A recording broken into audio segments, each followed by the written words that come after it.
السلام علیکم ورحمۃ اللہ وبرکاتہ۔ حضرات محترم، آج مسجد میں جب نماز پڑھنے گئے تو دیکھا کچھ حضرات نماز پڑھ رہے تھے اور بار بار اپنا کپڑا درست کر رہے تھے۔ تو اب بات یہاں پہ یہ آ رہی ہے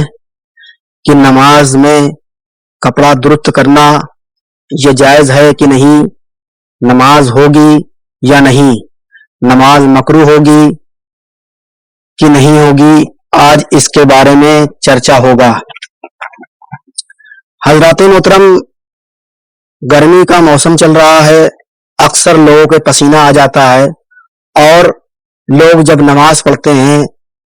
تو اس حالت میں اگر چہرے پر پسینہ آ گیا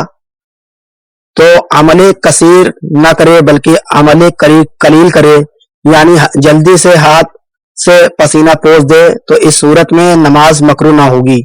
اور نماز ہو جائے گی۔ اور حضرات محترم، وہ عمل جو نماز کے لیے مفید ہو، اس عمل کو عمل قلیل میں اگر کرے گا تو یہ اچھا ہوگا، اس سے نماز مکروہ بھی نہ ہوگی اور نماز آسانی سے ہو جائے گی۔ جیسے سجدے کی جگہ پر اگر کوئی کنکڑ وغیرہ پڑا ہے اور پہلی بار جب سجدے میں گیا تو اس کو گڑ گیا، تو اب وہ اٹھے، دوبارہ جو سجدے میں جانے لگے تو ہلکے سے ہاتھ سے، ایک ہاتھ سے دھیمے سے اس کو سرکا دے اور سجدہ کر لے۔ یہ عمل قلیل ہے، کثیر نہیں ہے۔ عمل کثیر اسے کہا جاتا ہے کہ جو اتنا زیادہ عمل کیا جائے کہ سامنے والا دیکھے تو یہ سمجھے کہ یہ بار بار ایسا کر رہا ہے، اس کا مطلب یہ ہے کہ یہ نماز نہیں پڑھ رہا ہے۔ تو اس صورت میں یعنی کہ اگر بہت زیادہ اگر آپ جھاڑ رہے ہیں، ہاتھ سے، دونوں ہاتھ سے مار جھاڑے پڑے ہیں، سجدے کی جگہ کو بار بار جھاڑ رہے ہیں، تو کوئی انسان دیکھ رہا ہے تو اس کو یہ لگ رہا ہے یہ بیٹھ کر کے یہاں صفائی کر رہا ہے، تو اس صورت میں آپ کی نماز فاسد ہو جائے گی کیونکہ عمل کثیر ہو گیا۔ اب حضرات محترم، نماز پڑھ رہے تھے، بار کپڑے کو درست کر رہے ہیں، اگر کوئی عذر نہیں ہے، زبردستی نماز پڑھتے ہیں اور اس طریقے کی حرکت کرتے ہیں تو نماز فاسد ہو جائے گی، نماز مکروہ تحریمی ہو جائے گی، نماز آپ کو دہرانی پڑے گی، کیونکہ آپ یہ روزانہ زبردستی ایسا کام کر رہے ہیں، اور جو زبردستی کپڑوں کے ساتھ کھیلے تو اس کی نماز مکروہ تحریمی واجب العیادہ ہوگی۔ فتاوی فیض الرسول میں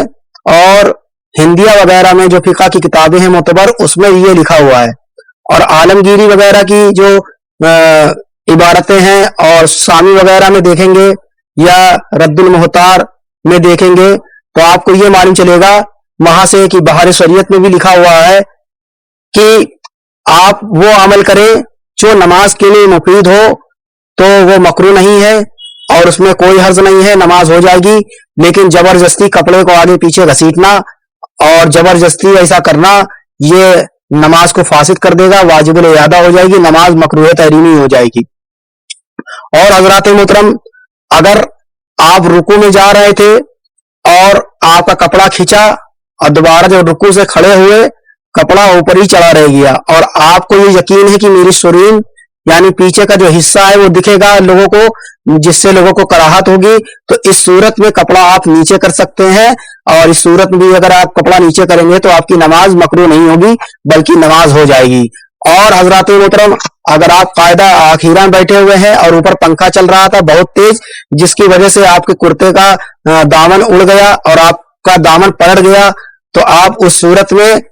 ایک ہاتھ سے دھیمے سے اپنے دامن کو سیدھا کر لیں گے اور اس کو واپس سے آپ نماز پڑھنے لگیں گے، تو اس صورت میں یہ عمل قلیل ہوگا اس عمل کرنے سے، اور یہ مفید بھی ہوگا کیونکہ ستر عورت کو چھپانا یہ فرض ہے نماز میں، حالانکہ آپ پائجامہ پہنے ہیں لیکن آپ کا دامن تو اٹھا ہوا ہے، آپ کو دامن سیدھا کرنا ہوگا۔ تو حضرات محترم، کیونکہ دامن الٹا ہو گیا ہے اور الٹا کپڑا پہن کر نماز پڑھنا یہ مکروہ ہے، اور حضرات محترم آپ کو وہاں پر دامن کو عمل قلیل کے حساب سے نہیں بہت جلدی سے سیدھا کرنا ہوگا، آپ کی نماز مکروہ نہیں ہوگی اور آپ کی نماز انشاءاللہ ہو جائے گی۔ تو آپ سمجھ گئے ہوں گے کہ بہت سے لوگ سجدے میں بھی جاتے ہیں تو پیچھے کے پائجامے کو پیر میں بار کھجوانے لگتے ہیں، بار بار سیدھا الٹا کرنے لگتے, کبھی پیچھے کھسکاتے کبھی آگے کھسکاتے ہیں, اگر بغیر عذر کے کر رہے ہیں, زبردستی کھیل کود رہے ہیں, تو نماز آپ کی واجب العیادہ مکروہ تحریمی ہوگی, دہرانا واجب ہو جائے گا. اور اگر کوئی عذر ہے تو اس میں کوئی حرج نہیں ہے. واللہ تعالی عالم بالصواب. استغفر اللہ ربی من کل ذنب واتوب الیہ وما علینا الا البلاغ المبین. السلام علیکم ورحمۃ اللہ وبرکاتہ.